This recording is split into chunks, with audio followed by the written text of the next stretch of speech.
Jonesy and Amanda. Jam Nation. The Oscars wash-up, by and large, a successful Oscars. There was no slap.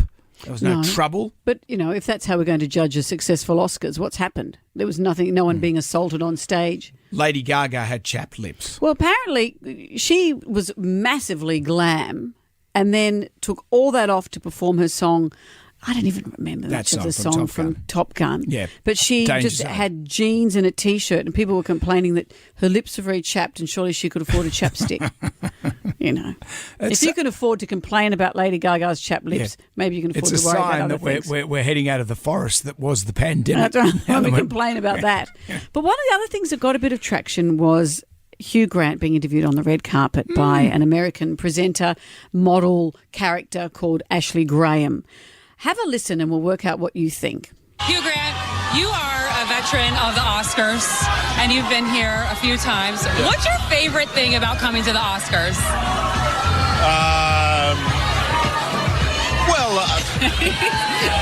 It's fascinating. The whole of humanity is here. It's Vanity Fair. Oh, it's all about Vanity Fair. Yes, that's where we let loose and have a little bit of fun. What are you most excited to see tonight? To see? Yeah, well, I know that you probably watched a few of the movies. Are you excited to see anybody win? Do you have your hopes up for anyone? No one in particular. Okay, well, what are you wearing tonight then?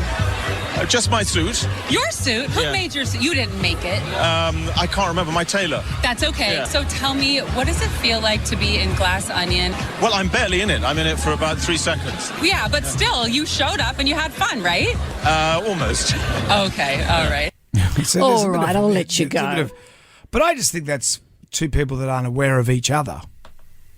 Well, he copped some flack from Americans who said how uncomfortable that was, and it was his fault. Yep. If you're going to be at the Oscars and walk the red carpet, play the game. Whereas everyone else who seems to have had anything to do with Hugh Grant or has seen his films or has ever met him says, you answered all your questions. That's just how he is. He's dry and he's wry and he's English.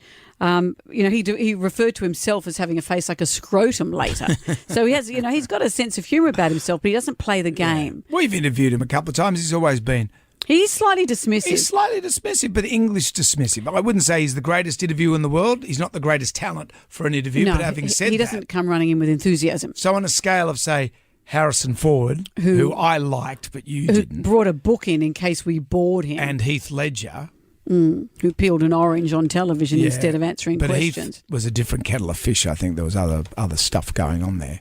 But if they're being paid to promote things and on the red carpet, you turn up at the Oscars to play the game. But when we interview these people, I feel for her, we're not here as fans. We're not like fangirls going, all we want is some chemistry that we can play on the radio. Yeah. That's all you want. I saw that Julia Sawala, who played Safi in Ab Fab. Yes. She said, I'm feeling protective of Hugh Grant today. I worked with him many years. He was an absolute joy, a hugely gifted actor. He's kind, he's funny. Let's not forget his relentless campaigning for those who've been hacked by the British press. You know, he's the epitome of a true gentleman. Leave him alone. So his English friends and fan base have come to the fore saying, no, you don't get it. He's just English. He's English. Let him go. That's what happens. Maybe he should have worn some big collar and had incredibly dry lips and had the trifecta. Then you get people talking. That'd get people talking.